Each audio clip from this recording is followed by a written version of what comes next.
ဦးဇင်းတို့မြတ်စွာဘုရားလက်ထက်ကကွန်ဒဒါနမတိဆိုတာရှိတယ်သူ့ရဲ့မူရင်းနာမည်ကတော့ဒါနဒါပေမဲ့ရှေ့ကကွန်ဒလို့ထည့်ထားတယ်မိမကျူးသူတဲ့ဟုတ်ယဟန်တစ်ပါးရဲ့ဘွေရှိမှာအဲ့ဒါကြီးထည့်ထားတာစိတ်ပြည့်စရာကြီးဘာဖြစ်လို့အဲ့ဒါလိုအထည့်ခံရတယ်ဆိုတော့သူသွားလေရမှာအရွယ်ရှိတဲ့မိမတယောက်ကတကောက်ကောက်လိုက်နေတယ်လို့ဘေးလူတွေရဲ့မျက်စိမှာမြင်ရတယ်တဲ့တကယ်မလိုက်ဘူးတကယ်လည်းမရှိဘူးအဲ့ဒီမိမပုံကသို့တော့ဘေးကကြည့်တဲ့လူရဲ့မျက်စိလေးမှာအဲ့လိုကိုမြင်နေရတာဘယ်သူမှသူ့ကိုမယုံဘူးဆွန်းလောင်းမဲ့လူလည်းမရှိဘူးနောက်သူ့မှာအင်မတန်ချွတ်တဲ့အဲ့လိုကြီးဖြစ်တာဒါရှိတော့ကသူကယဟန်တစ်ပါးကိုတကယ်ချစ်ကြတာဟုတ်ရဲ့လားတကယ်မေတ္တာရှိကြတာဟုတ်ရဲ့လားလို့စမ်းတဲ့အနေနဲ့ရုပ်ကစုံနဲ့ဖြစ်တုန်းကမိမပုံသဏ္ဍာန်ဖန်ဆင်းပြီးတော့ယဟန်တစ်ပါးကိုတန်တရားဖြစ်အောင်လုပ်ခဲ့လို့ဒါဥစဉ်အကျင့်မပြောဘူးနော်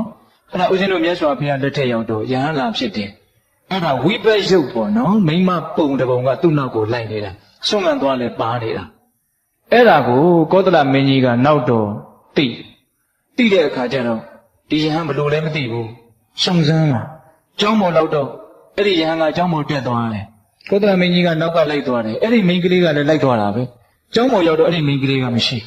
အဲ့ဒီယဟန်ပြန်ဆင်းသွားတော့မိန်းကလေးကပါသွားတာပဲအဲ့ဒီတော့မှဒါအကြောင်းတစ်ခုခုကြောင့်ရှိမယ်လို့ကောသလမင်းကြီးသဘောပေါက်မြတ်စွာဘုရားကိုရှောင်မြတ်စွာဘုရားကအကျိုးအကြောင်းပြောပြအတိတ်အကြောင်းကိုပြောပြတော့အရှင်ဘုရားဒီလိုဆိုရင်အရှင်ဘုရားကိုဘယ်သူကကြည်ညိုမှာလဲတပည့်တော်သွန်ကုန်းဝေယဝိသပစ္စည်းလေးပါးဒါယကခံတယ်ဆိုပြီးတော့နောက်တော့ယဟန္တာဖြစ်တယ်အဲ့ဒီမထေရကိုအကြောင်းပြုပြီးတော့ပြောတဲ့စကားလေးတော်တော်မှတ်သားစရာကောင်းတယ်အဲ့ဒီယဟန်ကအဲ့ဒီလိုမိမပုံရိပ်ကနောက်ကလိုက်နေတာဆိုတော့ယဟန်တွေကသူ့ကိုတကယ်လဲအမြင်ကတ်တယ်ပြောင်းလေးပြောင်းခြင်းတယ်အဲ့ဒါလိုပြောကြတော့ဆိုကြတော့သူ့ကိုနှိပ်စက်ပြီးတော့ပြောကြတော့သူကလည်းနောက်တော့ပြန်ဆဲတယ်ပြန်ပြီးတော့ကြမ်းကြမ်းထန်ထန်ပြောတယ်အဲ့ဒါနဲ့ယဟန်နေနဲ့သူ့ရဲ့ရံပွေးဟာမကြာခဏဖြစ်အဲ့ဒီမှာမြတ်စွာဘုရားကနောက်တော့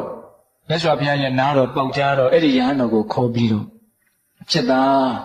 ဘာဖြစ်လို့ကြမ်းထမ်းတဲ့စကားတွေပြောတာကိုကြမ်းထမ်းတဲ့စကားတွေနဲ့ပြန်တုံ့ပြန်ရတယ်လေမတုံ့ပြန်နဲ့ဒါမင်းရဲ့အတိတ်ဘဝကမကောင်းတဲ့ကံကြောင့်ဖြစ်ပေါ်လာတာမင်းမှာတကယ်တမ်းအဲ့ဒီအပြစ်ကရှိနေတာမဟုတ်ဘူး